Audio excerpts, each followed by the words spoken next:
Sarah Martinez disappeared on November 15, 2009, while attending what should have been a routine study session at the University of California, Davis Campus Library.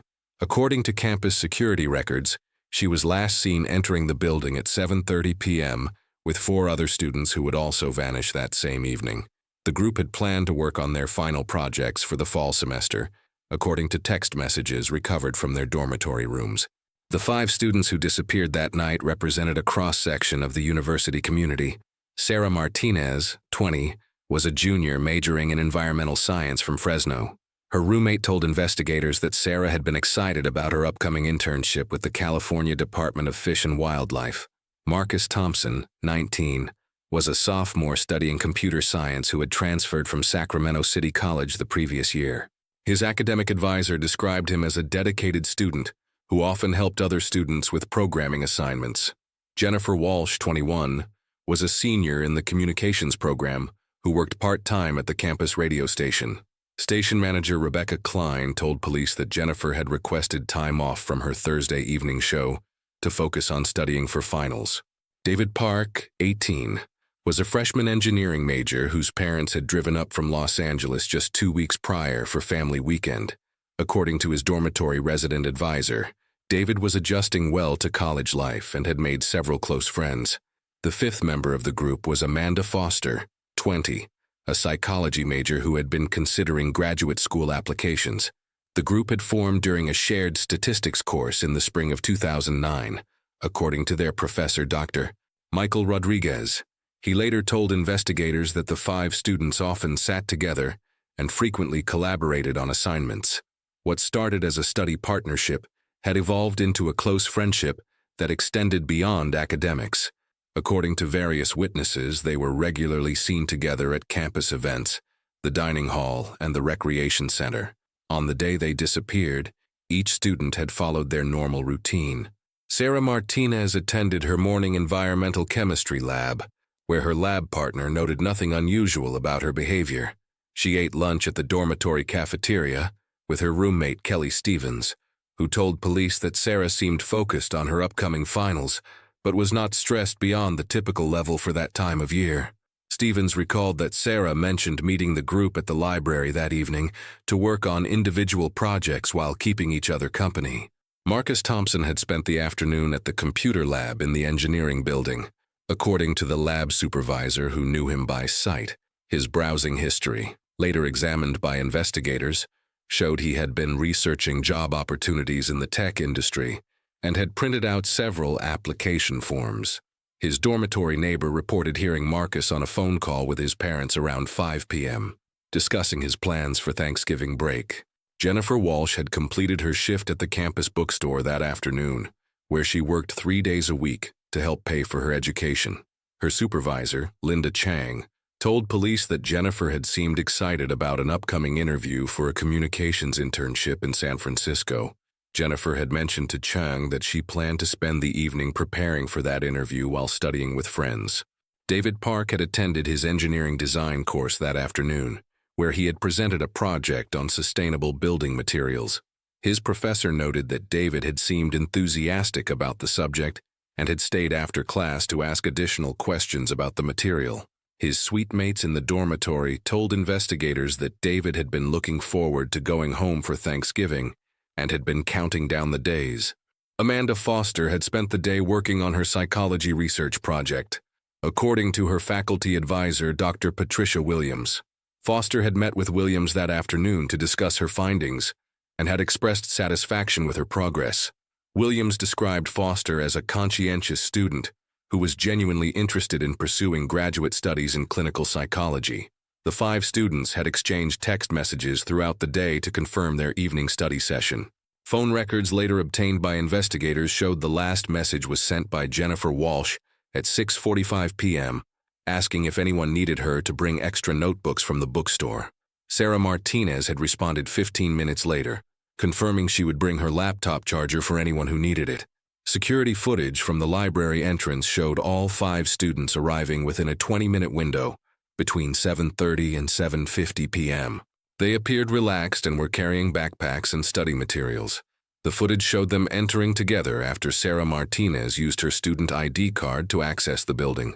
Library staff working that evening later told investigators they remembered seeing the group settle at a large table on the third floor, an area popular with students who needed to spread out materials for extended study sessions. The library's third floor was typically quiet during evening hours, with most students preferring the first and second floors for group study. According to the head librarian, Mrs. Catherine Moore, the third floor was chosen by students who wanted minimal distractions and had access to specialized research materials. The area where the 5 students chose to sit was near the windows overlooking the main campus quad and had good lighting for extended study periods. Other students present in the library that evening reported nothing unusual about the group's behavior. A graduate student who was working on his thesis at a nearby table told police he had seen them organizing their materials and setting up their laptops. He noted they appeared to be working independently, while occasionally sharing a brief conversation or helping each other with questions. Campus security logs showed the library had normal activity levels that evening, with approximately 40 students signing in between 7 p.m. and 9 p.m. The building was scheduled to remain open until midnight, as was typical during the weeks leading up to final examinations. Security guard Thomas Rivera conducted his routine patrol of the building at 9 p.m. and reported nothing unusual in his incident log. The students' families had no immediate cause for concern when their children did not return calls that evening. Sarah Martinez's mother, Carmen Martinez, told investigators she typically spoke with her daughter 2 or 3 times per week, but did not expect daily contact. Marcus Thompson's parents had spoken with him earlier that day and were not expecting another call until the weekend.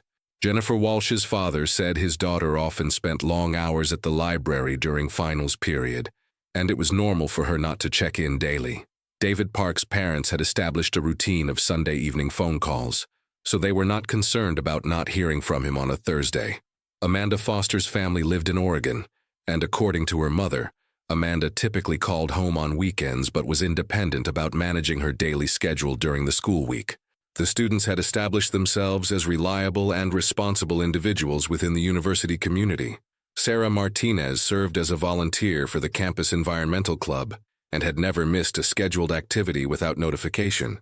Marcus Thompson had maintained consistent attendance in all his courses and was known by his professors as dependable.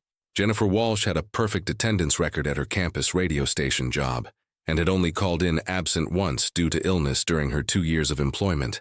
David Park's resident advisor noted that he always followed dormitory policies and had never been involved in any disciplinary issues. Amanda Foster had maintained a strong academic record and had developed positive relationships with faculty members in her department. None of the 5 students had any history of disciplinary problems, academic difficulty, or concerning behavior that would suggest they might voluntarily disappear. The group's friendship had developed naturally over the course of their shared academic experiences. According to classmates who knew them, they supported each other through typical college challenges, like difficult courses, financial pressures, and homesickness. Their study sessions had become a regular occurrence, usually taking place in the library, or occasionally in one of their dormitory common areas. They had also attended several campus events together, including football games and cultural activities sponsored by various student organizations.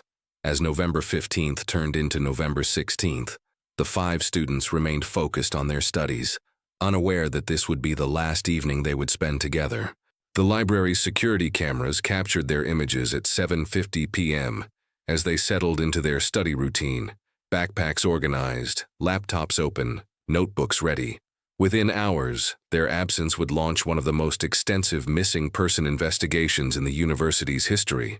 The first indication that something was wrong came at 11:47 p.m. on November 15, 2009, when library security guard Thomas Rivera discovered 5 abandoned study stations on the 3rd floor during his final patrol before the midnight closing. According to his incident report filed with campus security, Rivera found laptops still running, backpacks containing personal items, and notebooks open to pages of handwritten notes. The students' belongings were arranged as if they had simply stepped away momentarily, but none of the 5 individuals were anywhere to be found. Rivera immediately contacted his supervisor, head of campus security Janet Morrison, who arrived at the library within 20 minutes. Morrison's initial assessment, documented in the campus security log, noted that the abandoned materials belonged to 5 different students based on the identification cards and personal items visible at the study table. She instructed Rivera to secure the area and began attempting to contact the students through the emergency contact system used for campus-wide notifications. The security review of the evening's activities revealed that none of the 5 students had used their ID cards to exit the library through any monitored entrance. According to Morrison's report, this was highly unusual since the library's security system required students to scan their cards, both entering and leaving the building after 6 p.m. The system showed all 5 students entering between 7:30 and 7:50 p.m., but no corresponding exit scans were recorded. Campus security expanded their search to include the entire library building, checking study rooms, restrooms, and storage areas. Officer David Chen, who participated in the initial search, told investigators that the team spent 2 hours examining every accessible area of the 4-story building. They found no trace of the missing students, and no indication of any disturbance or unusual activity. By 2 a.m. on November 16th, campus security had contacted the Davis Police Department to report 5 missing students. Officer Patricia Williams, the first responding police officer, arrived on campus at 2:35 a.m. and began documenting the scene. Her preliminary report noted the organized nature of the abandoned study materials and the absence of any obvious signs of struggle or hasty departure. The students' personal belongings provided investigators with important information about their activities that evening. Sarah Martinez's backpack contained her environmental chemistry textbook, class notes, and a partially completed lab report due the following week. Her laptop showed she had been working on a research paper about water conservation methods. Marcus Thompson's materials included programming textbooks and printouts of code for a computer science project. His laptop browser history indicated he had been researching software development techniques and had been actively working on his assignments. Jennifer Walsh's belongings included materials related to her communications courses and notes for her upcoming internship interview. Her notebook contained questions she had apparently prepared for the interview, along with research about the company where she hoped to work. David Park's backpack held engineering textbooks and detailed sketches for his design project. Amanda Foster had been working on her psychology research paper, with her laptop showing multiple academic databases open and several pages of typed notes. The discovery prompted campus security to review all security camera footage from the evening. The cameras showed the 5 students entering the library as previously documented, but revealed no footage of them leaving through any monitored exit. Security cameras in the surrounding areas of campus were also examined, but none captured images of the students after they entered the library building. Dawn brought the first wave of concern from the students' families and friends. Sarah Martinez's roommate, Kelly Stevens, told police she had assumed Sarah was spending the night at the library, something that occasionally happened during finals period when students worked late and then slept in study lounges. However, when Sarah failed to appear for her 9 a.m. environmental chemistry lab, Stevens became worried and contacted campus security.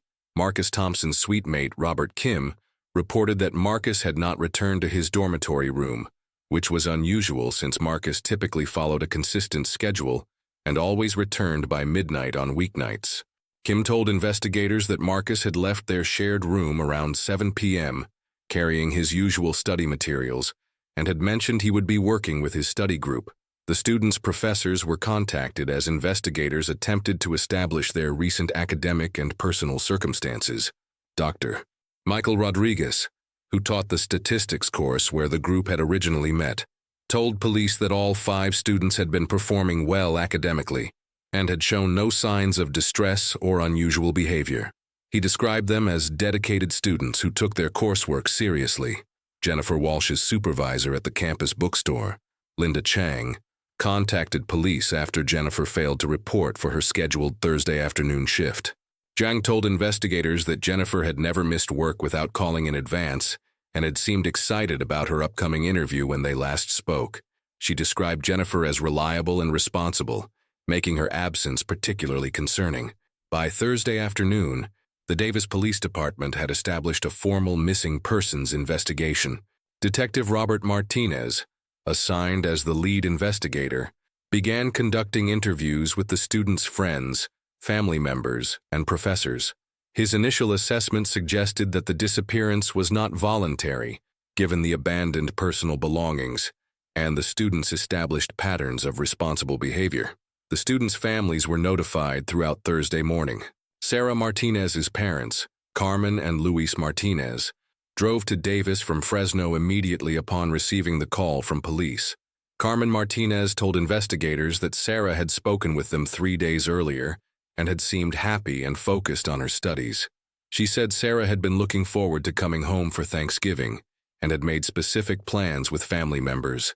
Marcus Thompson's parents, Linda and James Thompson, arrived from Sacramento within hours of being notified. Linda Thompson told police that Marcus had called them on Wednesday evening to discuss his holiday plans and had seemed excited about his computer science courses. She emphasized that Marcus was not the type of person to disappear without explanation and always kept his family informed of his whereabouts. Jennifer Walsh's father, Michael Walsh, flew in from Phoenix where he worked as an accountant. He told investigators that Jennifer had called him earlier in the week to discuss her internship interview and had been optimistic about her career prospects. Walsh described his daughter as mature and responsible, someone who would never cause her family to worry unnecessarily. David Park's parents, Susan and William Park, made the drive from Los Angeles, arriving on campus Thursday evening. Susan Park told police that David had been adjusting well to college life and had spoken enthusiastically about his engineering courses during their last conversation. She said David typically called home twice a week and had never gone more than a few days without contact. Amanda Foster's mother, Patricia Foster, flew in from Portland. She told investigators that Amanda had been seriously considering graduate school applications and had seemed motivated and focused on her academic goals. Foster described her daughter as independent but communicative, someone who regularly shared details about her college experiences with family. The investigation expanded to include interviews with other students who had been in the library that evening. Graduate student Michael Chen, who had been studying near the missing students' table, told police he had seen them working quietly and independently. He recalled that they had seemed focused on their individual projects and had not appeared distressed or concerned about anything. Library staff members were interviewed about their observations from that evening. Reference librarian Margaret Liu told investigators that she had walked through the third-floor area around 8:30 p.m. during her routine check and had noticed the group of 5 students working at their table. She described them as quiet and studious, engaging in the typical behavior expected in the library environment. The physical evidence collected from the library study area was processed by the Davis Police Department's forensics team. The students' belongings were photographed and cataloged, with particular attention paid to any signs of disturbance or hasty departure. Detective Martinez noted in his report that the scene suggested the students had left voluntarily, as their materials were neatly organized and their laptops had been properly closed. Campus officials held an emergency meeting on Friday morning to address the missing student situation. University President Dr. Elizabeth Harper authorized the formation of a crisis response team to coordinate with law enforcement and support the affected families. The decision was made to cancel classes on Friday to allow for expanded search efforts and to provide counseling services for students and staff concerned about their missing peers. Local media attention began on Friday morning when the Davis Enterprise published the first news report about the missing students. Reporter Jennifer Blake interviewed campus security officials and family members, providing the community with basic facts about the disappearance. The article noted the unusual circumstances of the abandoned study materials and the lack of any obvious explanation for the students' absence. Search and rescue teams from Yolo County were called in to assist with expanded search efforts. The teams conducted systematic searches of the campus grounds, including wooded areas, maintenance facilities, and construction sites. Search Coordinator Lieutenant Mark Stevens told reporters that the teams were examining every possible area where the students might have gone, though he acknowledged the unusual nature of the case, given that the students had apparently vanished from inside a secured building. The investigation revealed that none of the 5 students had accessed their bank accounts, credit cards, or cell phone services after the evening of November 15th. Detective Martinez noted in his reports that this pattern was consistent with either voluntary disappearance involving careful planning or an involuntary situation that prevented the students from accessing their normal resources.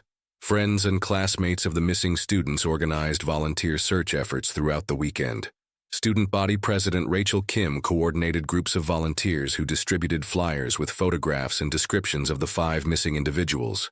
The flyers were posted throughout Davis and surrounding communities, with volunteers also visiting local businesses to ask if anyone had seen the students. The students' dormitory rooms were searched by police with the family's permission. The searches revealed no evidence of planning for extended absence or any indication that the students had intended to leave campus. Their rooms contained typical college belongings, including clothes, textbooks, and personal items that students would be expected to take if they were planning to be away for any length of time. Social media activity for all 5 students ceased completely after the evening of November 15th, according to investigators who examined their online accounts with family permission. Their Facebook profiles, email accounts, and other social networking services showed no activity after their disappearance, despite all 5 being regular users of these platforms. The FBI was contacted on Monday, November 23rd, as the case met federal criteria for potential kidnapping across state lines. Special Agent Diana Cooper was assigned to assist the local investigation and coordinate federal resources. Cooper told reporters that the FBI was treating the case as a priority and would provide all available resources to help locate the missing students. By the end of the first week, the investigation had generated over 200 tips from the public, according to Detective Martinez. However, most tips proved to be mistaken identities or unsubstantiated sightings. The most promising leads involved reported sightings of the students in nearby communities, but none could be confirmed through additional evidence or witness verification. The families established a reward fund for information leading to the safe return of their children. The fund, initially set at $50,000, was announced at a press conference held at the Davis Police Department. Carmen Martinez, speaking on behalf of all the families, told reporters that they believed someone in the community had information that could help bring their children home safely. As November drew to a close, the investigation had expanded to include multiple law enforcement agencies and hundreds of volunteer searchers, but the fate of Sarah Martinez, Marcus Thompson, Jennifer Walsh, David Park, and Amanda Foster remained completely unknown. The investigation entered a new phase in December 2009, when Detective Robert Martinez was reassigned to a high-priority case involving a series of residential break-ins in Davis. The missing students case was transferred to Detective Lisa Chen, who inherited a file containing over 300 pages of witness statements, forensic reports, and investigative notes. According to department records, Chen spent her first 2 weeks reviewing the accumulated evidence and re-interviewing key witnesses to ensure continuity in the investigation. Detective Chen's initial assessment, documented in her January 2010 report, identified several areas where the investigation could be expanded. She recommended conducting additional interviews with university staff members who had not been initially questioned, particularly maintenance workers and security personnel who worked in areas adjacent to the library. Chen also suggested a more thorough examination of the university's computer networks to determine if the missing students had accessed any online resources that might indicate their intentions or whereabouts. The first significant development came in February 2010, when campus maintenance worker Roberto Silva reported finding a cell phone in a storm drain near the library. Silva told investigators he had discovered the device while clearing debris from the drainage system following winter rains. The phone was identified as belonging to Jennifer Walsh, based on the contact information and personal photos stored in the device. Forensic analysis of Walsh's phone revealed that the last activity occurred at 9:23 p.m. on November 15, 2009, according to cellular network records provided by the service provider. The phone had received several text messages from family members and friends in the hours following the student's disappearance, but none of these messages had been opened or responded to. Digital forensic specialist Officer Mark Rodriguez noted in his report that the phone showed no signs of deliberate damage, suggesting it had been lost rather than intentionally discarded. The discovery of Walsh's phone prompted an expanded search of the campus drainage system and surrounding areas. Search teams from the Yolo County Sheriff's Department spent 3 days examining storm drains, maintenance tunnels, and utility areas throughout the university grounds. The search yielded no additional evidence related to the missing students, according to Sheriff's Deputy Amanda Torres, who coordinated the effort. Media attention intensified in March 2010 when the case was featured on a national television program focused on missing persons cases.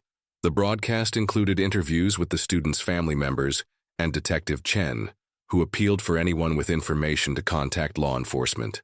The program generated over 100 new tips, according to the Davis Police Department's Public Information Officer, Lieutenant Sarah Johnson.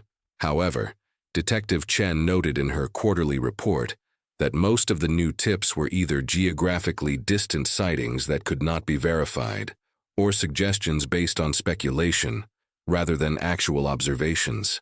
The most promising lead came from a truck driver, who reported seeing 5 young people matching the students' descriptions at a rest stop near Stockton on the night they disappeared. However, surveillance footage from the location was not available due to the time elapsed since the incident. The students' families maintained their own investigation efforts throughout 2010, hiring private investigator Thomas Morrison to supplement the official police work. Morrison's approach focused on interviewing university students and staff members who had not been contacted by police, according to his reports provided to the families. His work identified several witnesses who had been on campus the night of the disappearance but had not previously spoken with investigators. One significant interview conducted by Morrison was with graduate student Kelly Martinez, who had been working late in a laboratory building adjacent to the library. Martinez told the private investigator that she had seen what appeared to be several people walking across the campus quad around 10 p.m. on November 15th, but had not paid close attention to their identities or direction of travel. This information was shared with Detective Chen, who noted its potential importance, but acknowledged the difficulty of verifying such observations months after the fact. By summer 2010, Detective Chen had been promoted to sergeant and reassigned to supervise the department's property crimes unit. The missing students case was transferred to Detective William Park, who conducted a comprehensive review of the investigation and concluded that all reasonable investigative avenues had been pursued. Park's assessment, completed in August 2010, recommended that the case be reclassified as a cold case while remaining technically active. The transition to cold case status meant that the investigation would continue to receive resources, but would not be assigned a full-time investigator unless new evidence emerged. Detective Park established a protocol for reviewing the case quarterly and following up on any new tips or leads that might develop. He also coordinated with the FBI to ensure that the case remained in national databases for missing persons and unidentified remains. The students' families struggled to accept the reduced investigative activity. Carmen Martinez organized monthly meetings with police officials to discuss the case status and advocate for continued active investigation. According to meeting minutes maintained by the Davis Police Department, these sessions often focused on the families' frustration with the lack of progress and their belief that more could be done to locate their children. The university community also grappled with the unsolved disappearance. Student enrollment in evening courses and library usage during nighttime hours decreased measurably in the months following the incident, according to data compiled by university administrators. Campus security increased patrols and implemented additional safety measures, including improved lighting in previously dim areas and expanded security camera coverage. In 2011, the case gained renewed attention when Detective Park retired and was replaced by Detective Maria Rodriguez, who brought a fresh perspective to the investigation. Rodriguez's review identified potential investigative approaches that had not been fully explored, including a more detailed examination of the students' financial records and social media activities in the weeks preceding their disappearance. Detective Rodriguez's analysis revealed that Amanda Foster had been researching graduate programs in clinical psychology at universities across the country, including several institutions in different states. This information had been noted in earlier reports, but had not been thoroughly investigated as a possible indicator of Foster's future plans. Rodriguez conducted interviews with faculty members at the programs Foster had researched, but none reported any contact with her.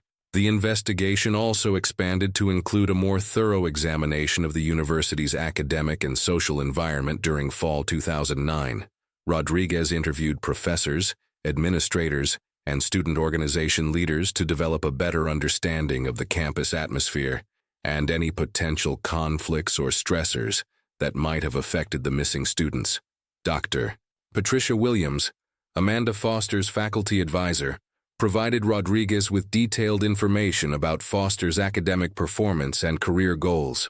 According to Williams, Foster had been an exemplary student who showed no signs of personal distress or academic difficulty. Williams noted that Foster had been particularly interested in research opportunities and had discussed the possibility of pursuing doctoral studies after completing her undergraduate degree. The passage of time presented increasing challenges for the investigation. Witnesses who had been students at the university in 2009 had graduated and dispersed across the country, making follow-up interviews difficult to coordinate. Physical evidence from the campus had been affected by weather and ongoing construction projects, potentially eliminating traces that might have been relevant to the case. In 2012, Detective Rodriguez implemented a new approach focusing on digital forensics and social media analysis. Technological advances had made it possible to conduct more sophisticated examinations of the students' online activities and communications. The enhanced analysis revealed detailed patterns of the students' social interactions and academic interests, but provided no new leads regarding their whereabouts or the circumstances of their disappearance. The students' families continued their advocacy efforts, establishing a nonprofit organization dedicated to supporting families of missing persons and promoting campus safety initiatives. The organization, called the Davis 5 Foundation, worked with university administrators to implement improved security protocols and student safety education programs. Carmen Martinez became a prominent spokesperson for missing persons cases, participating in conferences and workshops focused on law enforcement response to disappearances. Her advocacy work led to policy changes at the university level, including faster notification procedures for missing students and enhanced coordination between campus security and local law enforcement agencies. By 2014, 5 years after the disappearance, the case had generated extensive documentation but remained unsolved. The investigation files contained thousands of pages of reports, witness statements, forensic analyses, and investigative notes. Despite the comprehensive effort by multiple law enforcement agencies and private investigators, the fate of Sarah Martinez, Marcus Thompson, Jennifer Walsh, David Park, and Amanda Foster remained unknown. The case had become a defining incident for the University of California, Davis, influencing campus policies and safety procedures for years following the students' disappearance. Administrative records show that the university invested significant resources in security improvements and student support services as a direct result of the incident. Detective Rodriguez maintained regular contact with the students' families and continued to follow up on occasional tips and leads. However, by 2015, the frequency of new information had decreased substantially, and the case had settled into the status of a long-term unsolved investigation that would require a significant new development to generate renewed investigative momentum. The missing students had become part of the university's institutional memory, remembered through memorial scholarships, safety initiatives, and the continued efforts of their families to keep their cases in the public consciousness. As the investigation approached its 10th anniversary, the 5 empty chairs at what should have been graduation ceremonies served as a persistent reminder of the unresolved mystery that had begun with a routine study session in the campus library. On October 14, 2019, university maintenance worker Carlos Mendoza was conducting routine tree maintenance in the older section of the UC Davis campus when he made a discovery that would reopen one of the institution's most haunting unsolved cases. Mendoza was trimming overgrown branches from a large oak tree, located approximately 200 yards from the library, when his equipment struck what appeared to be foreign material embedded within the trunk structure. According to Mendoza's statement to campus security, he had been working since 6 a.m. that Monday morning as part of a scheduled maintenance project to remove diseased and overgrown branches from trees throughout the campus. The oak tree in question had been flagged for maintenance due to storm damage from the previous winter that had created safety concerns for pedestrians using the nearby walkway. Mendoza was using a pole saw to remove branches approximately 15 feet above ground level when the equipment encountered unexpected resistance. Mendoza told investigators that his initial assumption was that the tree had grown around old fencing materials or construction debris, something he had encountered occasionally during his 12 years working campus maintenance. However, when he examined the area more closely using a ladder, he observed what appeared to be fabric materials and other objects that seemed inconsistent with typical debris incorporated into tree growth. The maintenance worker immediately stopped his work and took photographs of the discovery using his cell phone before contacting his supervisor, grounds maintenance chief Patricia Lopez. According to Lopez's statement, she received Mendoza's call at 10:33 a.m. and initially thought he might have discovered old building materials that had been left against the tree and subsequently grown over. Lopez arrived at the scene within 30 minutes to assess the situation personally. Lopez's examination of the materials visible in the tree structure led her to contact campus security at 11:47 a.m. In her report filed with university administration, Lopez noted that the objects appeared to include personal items and materials that suggested human involvement rather than accidental incorporation of debris. She specifically mentioned observing what appeared to be clothing remnants and possibly personal belongings embedded within the tree's growth. Security Officer Janet Morrison, who had been involved in the original 2009 investigation of the missing students, arrived at the scene and immediately recognized the potential significance of Mendoza's discovery. Morrison had remained with the campus security department for the entire decade since the student's disappearance and was familiar with every aspect of the original investigation. Her recognition of the discovery's potential importance led to her immediate decision to secure the area and contact the Davis Police Department. Detective Maria Rodriguez, who had been assigned to the cold case in 2011, received the call from campus security at 12:45 p.m. Rodriguez had maintained familiarity with the case file throughout her tenure and recognized that any discovery in the area near the library warranted immediate and thorough investigation. She arrived on campus at 1:15 p.m., accompanied by the department's forensic specialist, Officer David Kim, and a representative from the Yolo County Coroner's Office. Rodriguez's preliminary examination of the site revealed what appeared to be human remains that had been incorporated into the tree's growth structure over an extended period of time. The detective's initial assessment, documented in her incident report, noted that the positioning and condition of the materials suggested deliberate placement rather than accidental incorporation into the tree's natural growth patterns. The discovery required specialized expertise to properly extract and examine the materials without compromising potential evidence or damaging the remains. The university contacted forensic anthropologist Dr. Jennifer Adams from UC Davis's Department of Anthropology, who had extensive experience in complex recovery situations involving remains that had been affected by environmental factors over extended periods. Dr. Adams arrived at the scene that afternoon and began the delicate process of documenting and recovering the remains. Her initial assessment, documented in her preliminary report filed with the coroner's office, indicated that the remains appeared to have been in place for approximately 10 years, based on the tree's growth patterns around the materials and the condition of organic materials present at the site. The forensic anthropologist's examination revealed that the remains had been positioned in a way that took advantage of the tree's natural growth patterns to gradually conceal evidence over time. The method suggested careful planning and knowledge of how organic materials would decompose and be affected by natural processes. Dr. Adams noted that the technique demonstrated sophistication in understanding both human decomposition and plant growth patterns. The recovery process extended over 3 days as Dr. Adams and her team worked to carefully extract the remains while preserving any potential evidence that might remain after a decade of environmental exposure.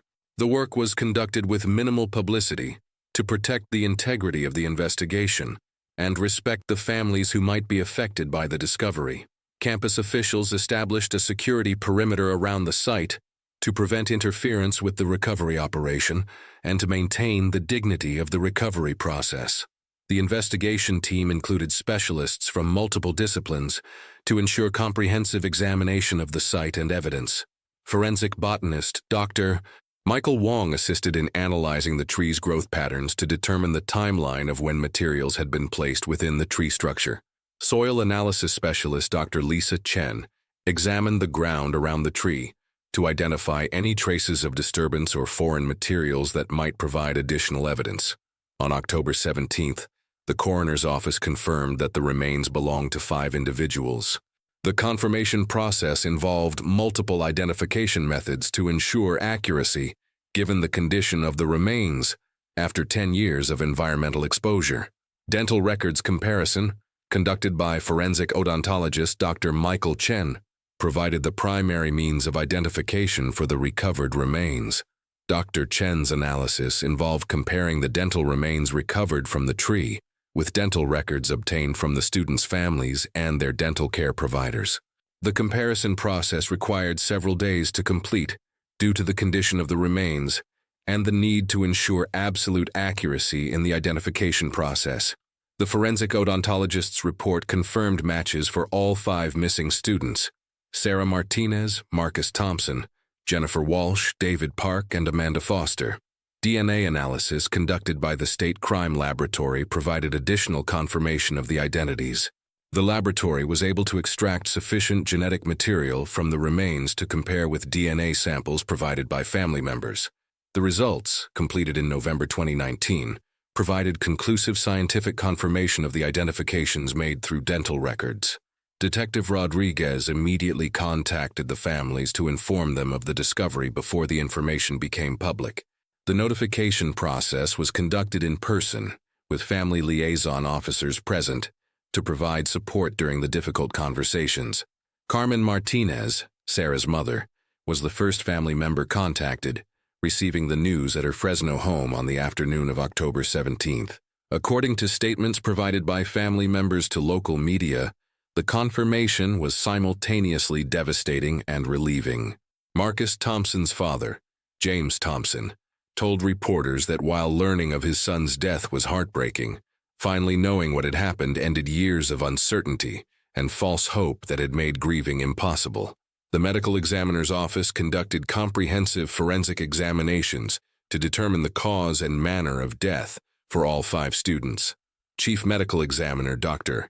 Robert Wilson's team worked for several weeks to complete the examinations, complicated by the condition of the remains and the time elapsed since their deaths. The examination process included toxicology testing, trauma analysis, and detailed documentation of all physical evidence. Dr. Wilson's report, completed in December 2019, indicated that the students had died from injuries consistent with a physical altercation, though the exact circumstances could not be definitively determined due to the condition of the remains and the environmental factors that had affected them over 10 years. The medical examiner determined that all 5 students had died from similar types of injuries, suggesting they had been involved in the same incident. The discovery prompted a complete review of the original 2009 investigation. Police Chief Amanda Torres established a task force to examine every aspect of the initial investigation and determine how the students' remains had remained undiscovered for 10 years, in a location that had been searched multiple times during the original missing persons investigation. The task force included investigators who had not been involved in the original case to provide fresh perspectives on the evidence and investigative approaches. The team was led by Detective Captain Robert Kim, a veteran investigator with experience in cold case reviews and complex criminal investigations. The task force was given unlimited resources and access to all original evidence and documentation from the 2009 investigation. The task force's preliminary findings, released in January 2020, identified several factors that had contributed to the remains going undetected for so long. The location where the students were found was in a section of campus that had been searched in 2009, but the search protocols at that time had not included detailed examination of tree structures or areas where remains might have been concealed within natural features.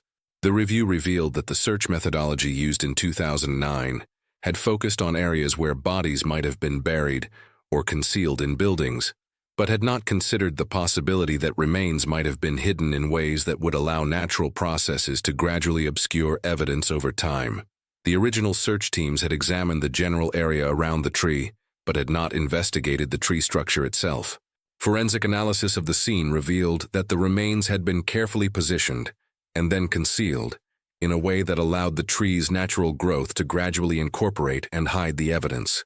The method suggested careful planning and knowledge of how organic materials would decompose and be affected by natural processes over time.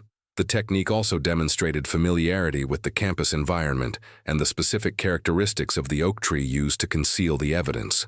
The investigation into the students' deaths focused on identifying who might have had the knowledge and opportunity to conceal the remains in such a sophisticated manner.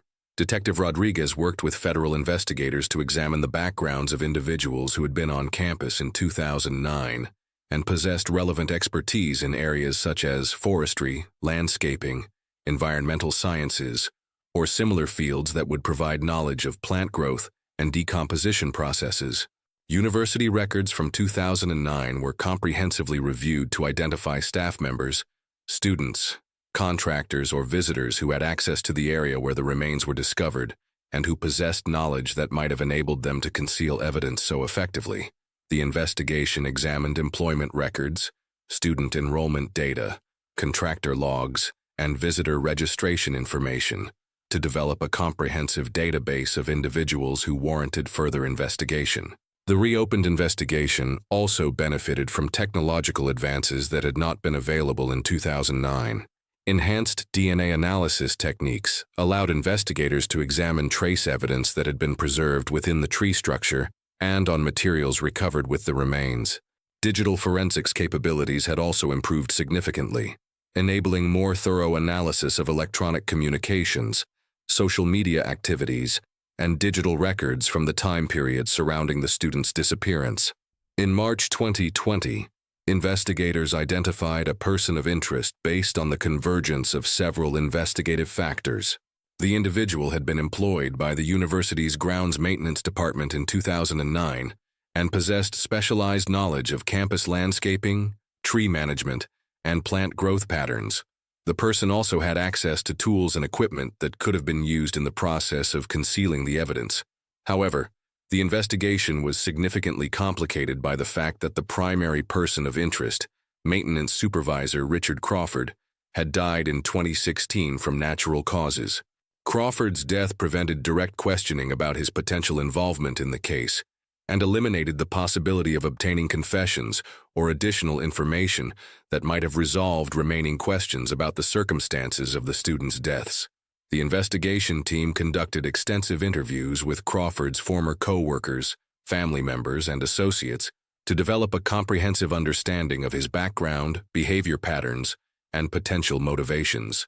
The interviews revealed that Crawford had been known for his expertise in tree care and had often worked alone in remote areas of the campus, providing him with both the knowledge and opportunity that would have been necessary to conceal evidence as discovered.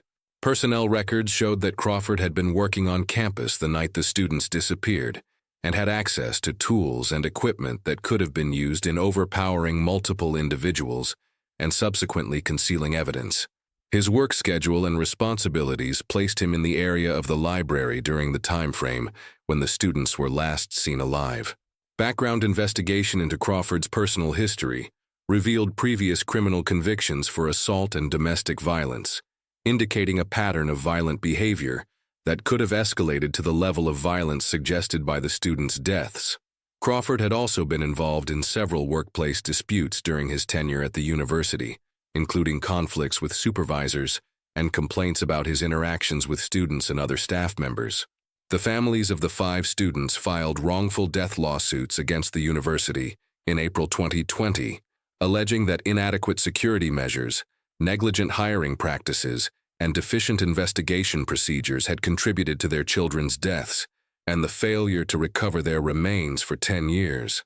The lawsuits sought substantial monetary damages and comprehensive changes to campus security policies and procedures to prevent similar incidents from occurring in the future.